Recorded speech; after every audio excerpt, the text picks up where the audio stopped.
Hi everyone, welcome back to my channel, and for today's video guys, we have here a property na napakalapit po sa Tagaytay. So ito po siya, located at Barangay Anuling Cerca, Mendez, Cavite, just around 8 to 10 minutes to Tagaytay po, no? So that is the Barangay Road, as you can see here. And yung main highway po going to Mendez Bayan or going to Tagaytay, pwede rin kayo market dyan sa kanan. If dito naman sa kaliwa is Mendez Bayan sa may McDonald's po. Tapos yan na. Yan yung mga may palengke, yung mga Mercury Drug, and so on, munisipyo, etc.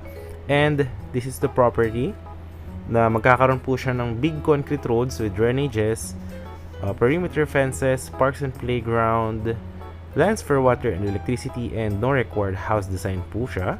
And as you can see guys, it's undergoing development, and this one you could actually